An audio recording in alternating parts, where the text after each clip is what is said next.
As they approached Juliet's house, they began to hear the sound of drums and cheers. Ebuka thought it was just a celebration for something else. But as they got closer, the truth became clear. In the compound, he saw people dressed for a traditional marriage, and at the center of it all, he saw Juliet sitting beside Dixon, who was smiling confidently. Ebuka stopped in his tracks, his heart pounding. Ebuka's knees gave way, and he collapsed to the ground, fainting from the shock.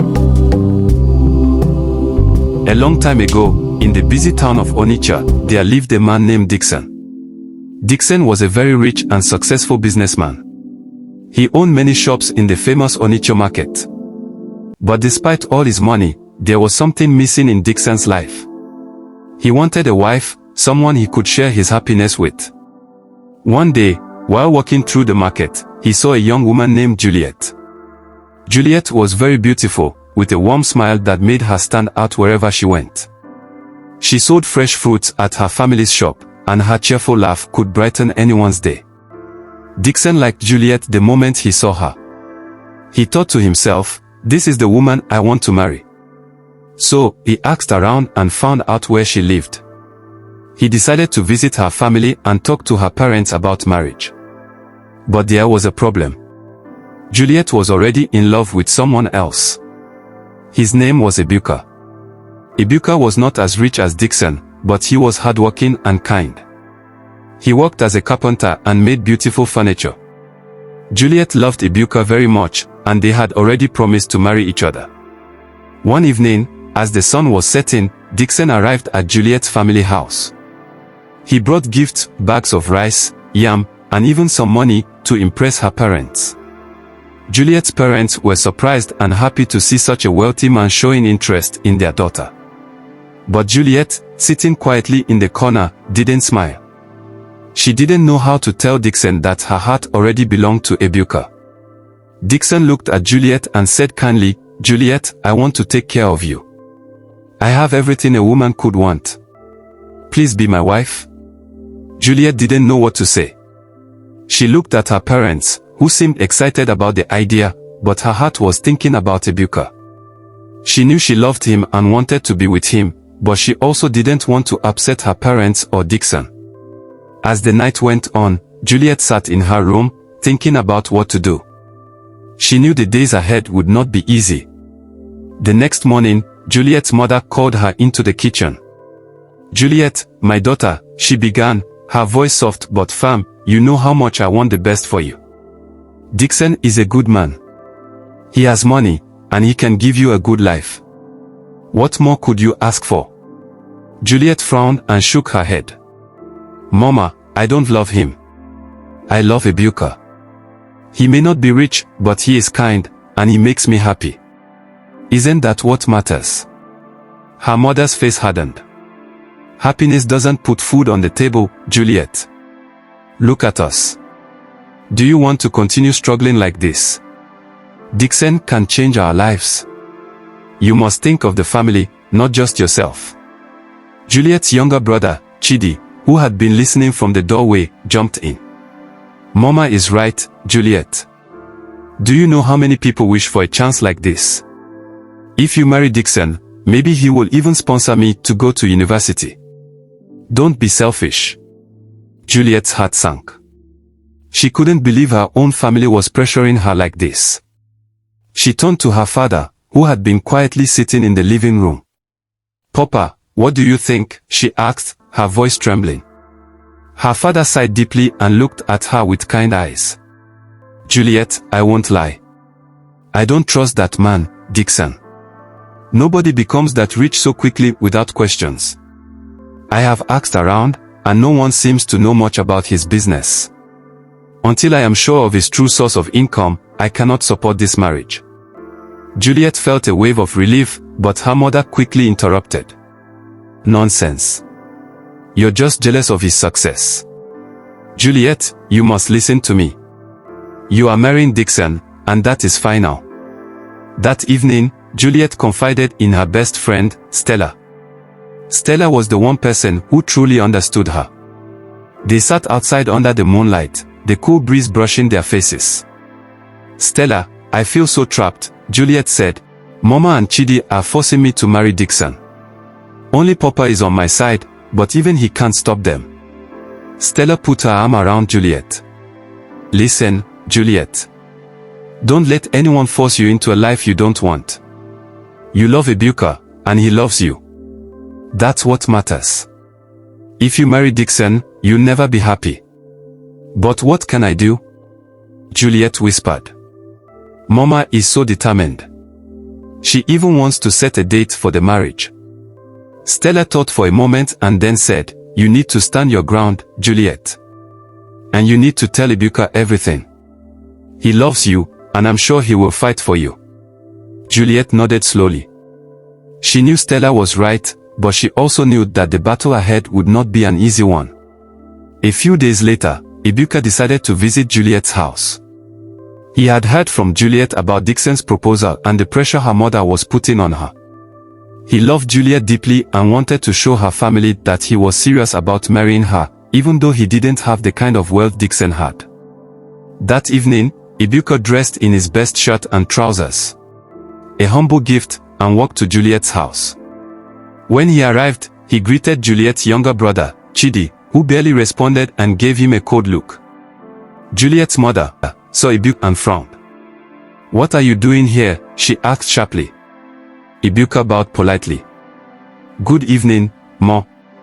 I came to greet the family and talk about Juliet. Talk about Juliet, her mother repeated, her voice dripping with sarcasm. And what exactly do you have to say? Do you think you are in the same class as Dixon? You, a poor carpenter, want to compete with a man like him. You should be ashamed. Ebuka's face turned red with embarrassment, but he stood his ground. Ma, I may not be rich, but I love Juliet, and I will take good care of her. Money is not everything. Juliet's mother laughed loudly, a mocking sound that echoed through the compound. Love. Will love put food on the table? Will love pay school fees for Juliet's younger brother? Look at you. You can't even afford decent shoes. You have no business coming here to talk about marriage. Leave my house. At this point, Juliet came rushing out of the house. She had heard everything from her room and couldn't stay silent any longer. Mama, why are you treating Ebuka like this? She cried. He is a good man, and I love him. Isn't that enough? Her mother turned to her angrily. Keep quiet, Juliet. You don't know what is good for you. You will marry Dixon, and that is final. Juliet's father, who had been sitting quietly in the living room, came out at the sound of the shouting. That's enough, woman, he said firmly. You cannot embarrass this young man in my house. He has done nothing wrong. Juliet's mother glared at him. Don't tell me how to run my house. This boy has no business here. He has nothing to offer Juliet or this family. Ebuka tried to speak again, but Juliet's mother raised her hand to stop him. Leave now, before I lose my patience, she shouted, pointing toward the gate. Juliet turned to Ebuka with tears in her eyes. I'm so sorry, she whispered. Please don't mind her. Ebuka nodded, his heart heavy with sadness. It's okay, Juliet. I will fight for us. Don't lose hope. As Ebuka walked away, Juliet's father turned to his wife. Why are you so stubborn? Can't you see you're pushing our daughter into a life she doesn't want? But Juliet's mother refused to listen. I am doing what is best for this family. You will thank me later. Juliet, standing quietly to the side, clenched her fists. She knew her love for Ebuka was strong, but her mother's determination to control her future felt like an impossible mountain to climb. The battle was far from over. One evening, after the argument with her mother, Juliet sneaked out of the house to meet Ebuka. They met at their usual spot under the big mango tree by the river. The moonlight reflected on the water, and the air was cool and quiet. Ebuka, Juliet began softly, holding his hands, I don't know how much more of this I can take. Mama is so determined to push me toward Dixon, but I've made up my mind. You're the one I want? Papa supports us, so I think we should go ahead with the plans. You can come to pay my bride price. Ibuka's face lit up with hope. Are you sure, Juliet? I don't want to cause you trouble with your family. I'm sure, she said firmly. Papa will stand by us. Once you pay the bride price, Mama won't have a choice. Ibuka smiled, feeling a newfound determination.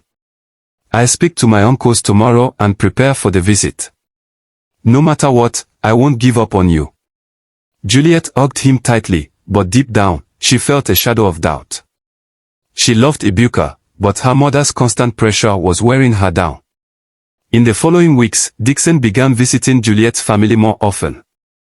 He brought expensive gifts, bags of rice, cartons of milk, jewelry, and even new clothes for Chidi. Juliet's mother was delighted and kept reminding Juliet of the good life she would have if she married Dixon. See how he cares for us, Juliet, her mother said one evening, holding up a gold necklace Dixon had gifted her. This is the kind of man who can take care of a family. Juliet tried to ignore her mother's words, but Dixon's kindness and charm began to confuse her.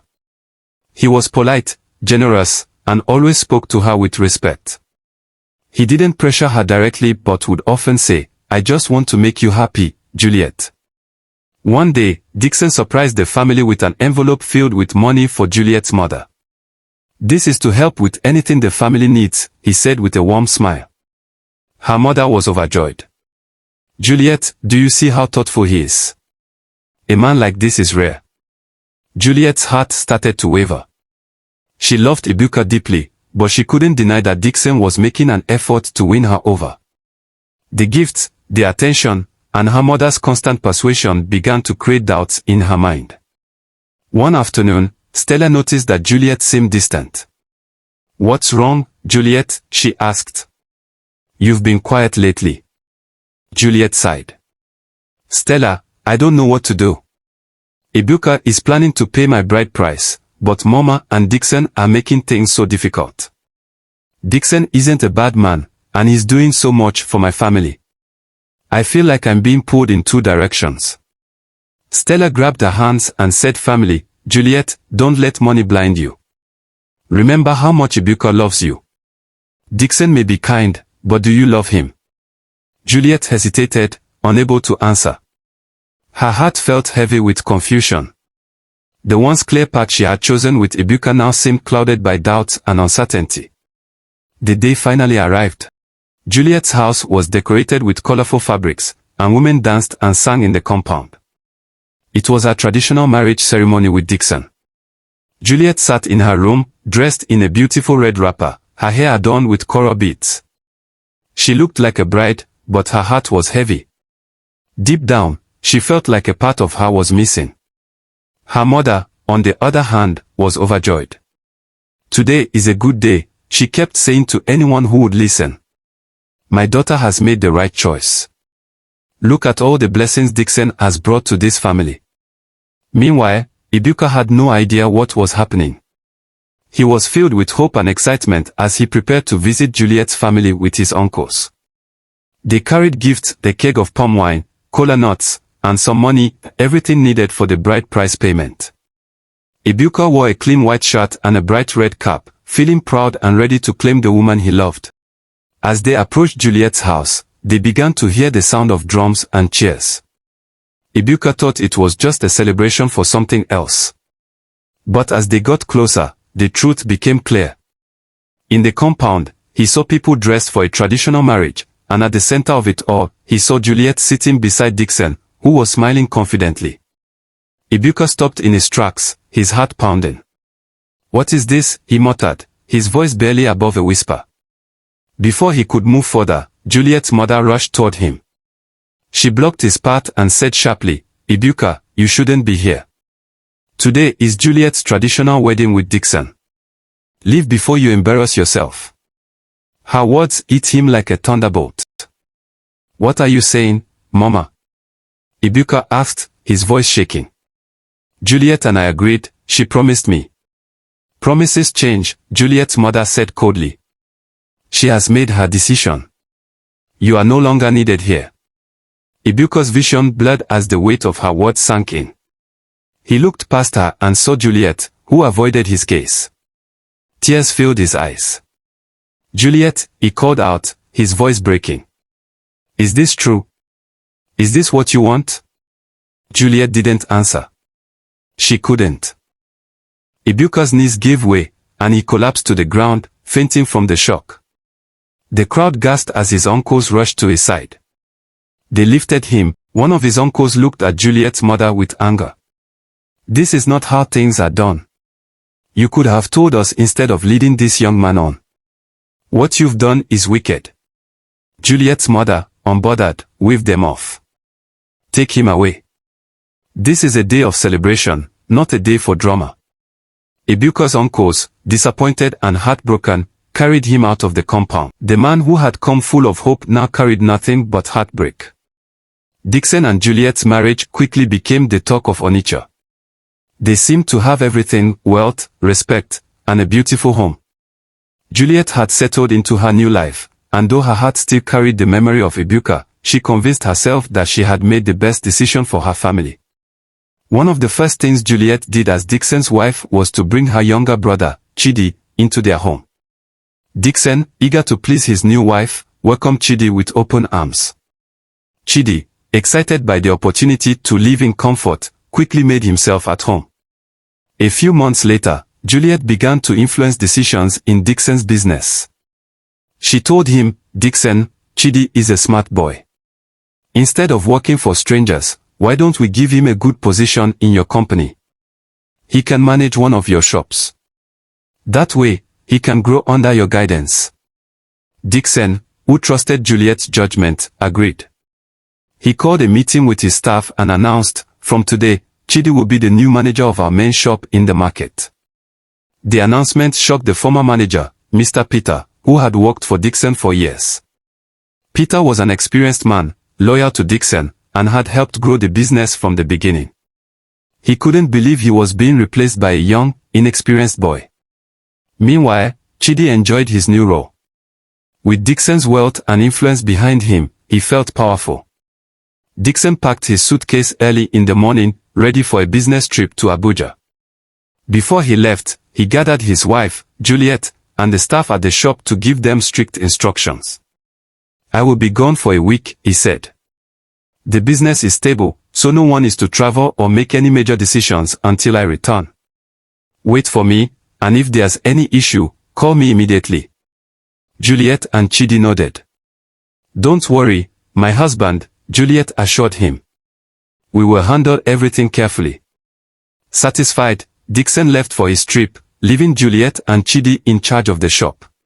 A few days later, the business saw a sudden surge in sales.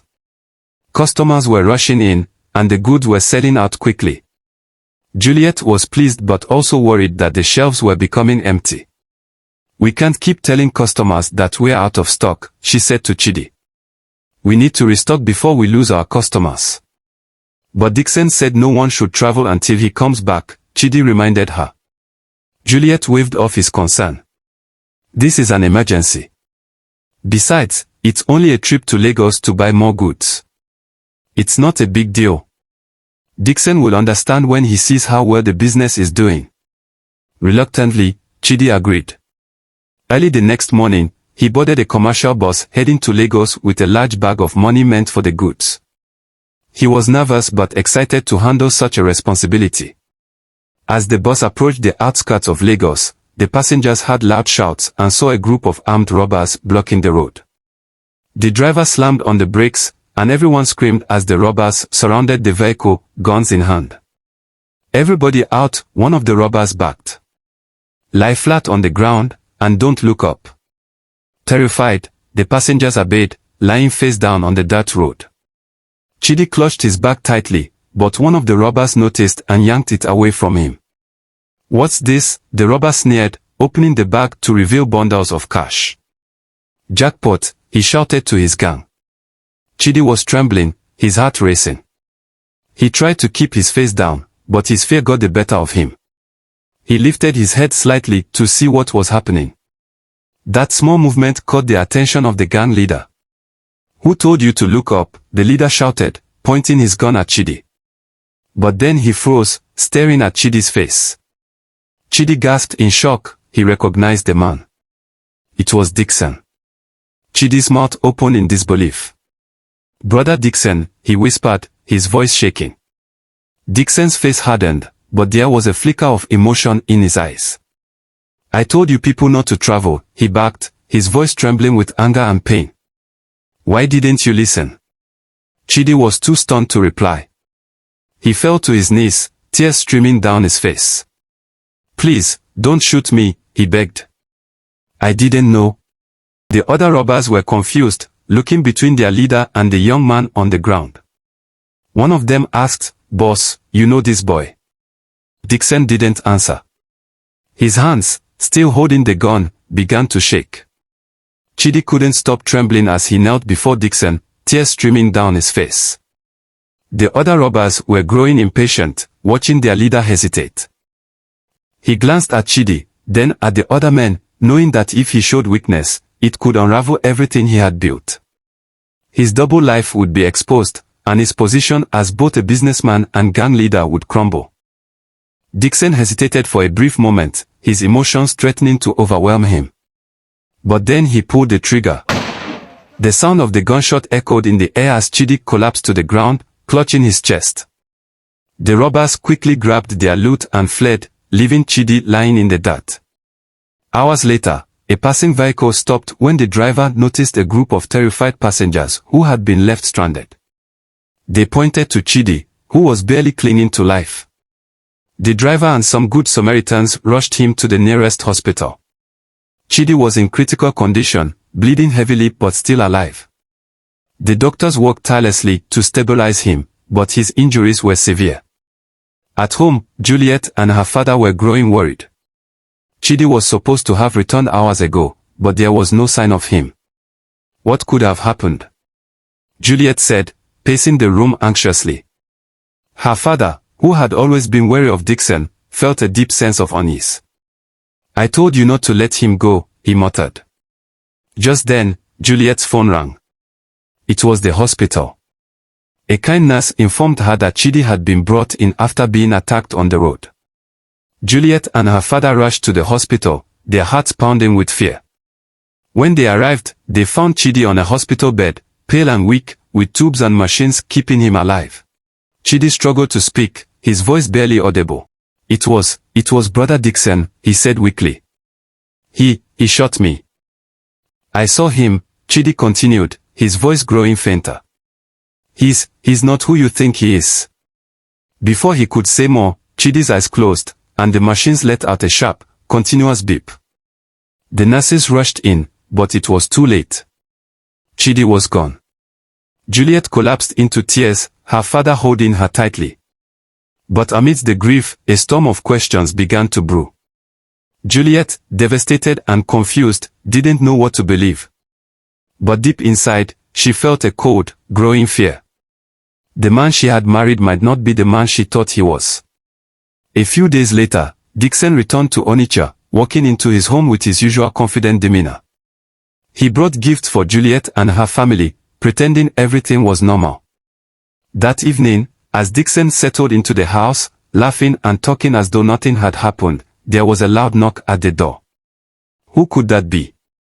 Dixon asked, frowning as he stood up to answer it. When he opened the door, 2 uniformed policemen stood there, flanked by Juliet's father. "Mr. Dixon," one of the officers said firmly, "you are under arrest for the murder of Chidi." Dixon's eyes widened in shock. "What? Murder? That's ridiculous. What are you talking about?" Juliet's father stepped forward, his voice trembling with anger. "Don't pretend, Dixon. Chidi told us everything before he died. He said you shot him." Juliet gasped, tears streaming down her face. Dixon's face hardened as he quickly tried to regain his composure. "This is nonsense," he said calmly. "I don't know what Chidi told you, but I had nothing to do with his death. You're making a mistake. Tell that to the court," the officer said as he handcuffed him. Juliet's world crumbled as she watched her husband being taken away. She wanted to believe him, but Chidi's dying words echoed in her mind. Her father, on the other hand, felt a sense of grim satisfaction. Justice for his son was finally within reach. The case moved quickly, with Chidi's testimony and the circumstances of his death painting a damning picture of Dixon. Witnesses from the robbery, including some of the passengers on the bus, also came forward to confirm that the gang leader had hesitated when addressing Chidi, a detail that made the police investigate further. Under mounting pressure, one of Dixon's accomplices was arrested and confessed everything, including Dixon's double life as a respected businessman and a gang leader. The revelation shocked Onitsha. People who had admired Dixon couldn't believe he had been living such a deceitful life. Juliet, devastated and heartbroken, decided to leave Dixon for good. She couldn't bear to live with the shame and betrayal. Dixon was eventually convicted of Chidi's murder and other crimes tied to his gang. He was sentenced to life in prison, his empire crumbling around him. Juliet and her family were left to pick up the pieces of their lives, but her father found some solace in knowing that justice had been served for his son. After Dixon's conviction, the family was left in a state of shock and pain. Juliet's mother wept profusely every day, guilt consuming her. She blamed herself for everything that had happened, the loss of her son, the disgrace of her family, and Juliet's shattered life. "If only I hadn't pushed you to marry Dixon," she cried to Juliet one evening. "I was blinded by his wealth. I thought I was doing what was best for the family, but I destroyed us instead." Juliet looked at her mother, her heart heavy with sadness. "It's too late now, Mama. Chidi is gone, and nothing can bring him back." Her mother sobbed harder, but Juliet felt numb. She needed to get away, even for a little while. She decided to visit her childhood friend Stella, hoping for some comfort and a chance to escape the suffocating atmosphere at home. The next day, Juliet made her way to Stella's house. She hadn't seen her friend in months and was eager to catch up. But as she approached the address Stella had given her, Juliet froze in shock. In front of her was a grand mansion, with high gates, sleek cars, and a perfectly manicured garden. "Is this the right place?" Juliet muttered to herself, double-checking the address. It was. As she stood at the gate, unsure of what to do, a security guard approached her. "Madam, who are you looking for?" "I'm here to see Stella," Juliet replied, still in disbelief. The guard nodded. "Madam Stella is inside. I let her know you're here." A few moments later, Stella appeared at the door, dressed elegantly in a flowing gown. Her face lit up when she saw Juliet. Juliet couldn't hide her surprise. "Stella, is this your house?" How did this happen?" Stella smiled. "Come inside. I'll tell you everything." As they sat in the luxurious living room, Juliet couldn't stop marveling at the beauty of the house. Stella poured her a drink and sat down beside her. "So, tell me," Juliet said, her curiosity getting the better of her. "What happened? How did you end up here?" Before Stella could reply, a familiar voice called out from the hallway. "Stella, who's here?" Juliet turned toward the voice, and her heart nearly stopped. It was Ebuka. He stepped into the room, dressed in a sharp suit, looking confident and every bit the successful man. When his eyes met Juliet's, he froze, clearly surprised to see her. Juliet's mouth opened, but no words came out. She couldn't believe what she was seeing. Ebuka, the man she had once loved, the man she had left behind, was now Stella's husband. Stella, noticing the tension, quickly stepped in. "Yes, Juliet, this is my husband, Ebuka. Isn't life full of surprises?"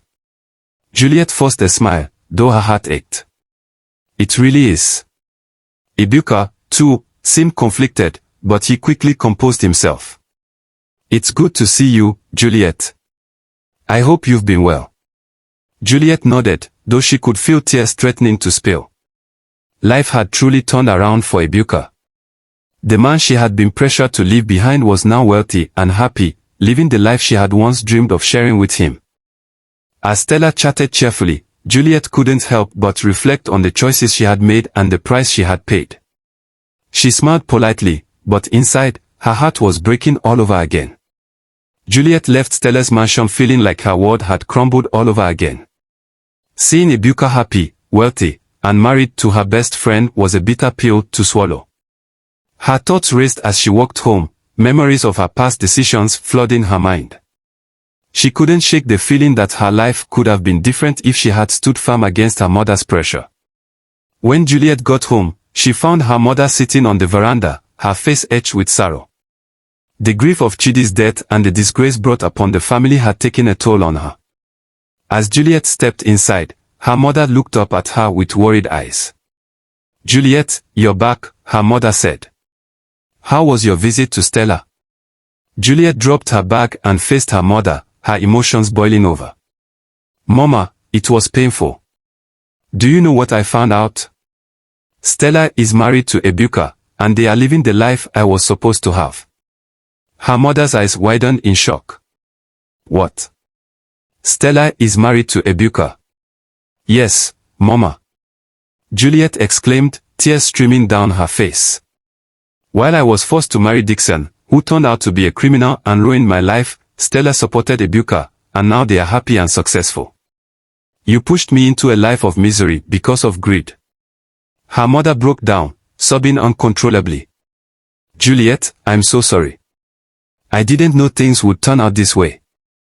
I thought I was doing what was best for you and our family. I didn't want us to live in poverty forever. But you didn't think about my happiness, Mama. You cared more about Dixon's wealth than the kind of man he was. Now Chidi is dead, and my life is in shambles. Was it worth it? We have to live with the consequences of your choices now." Her mother reached out to hold her hand, but Juliet pulled away and walked to her room, closing the door behind her. The house fell silent, filled only with the sound of her mother's quiet sobbing. That night, Juliet lay awake, thinking about everything that had happened. She realized that while her mother had made terrible decisions, she too had allowed herself to be influenced. She needed to find a way to rebuild her life and move forward, even if it meant starting over with nothing. As for her mother, the weight of her guilt grew heavier each day. She prayed for forgiveness, not only from God but from Juliet and Chidi's memory. Together, they both knew they had a long road ahead to heal from the mistakes of the past.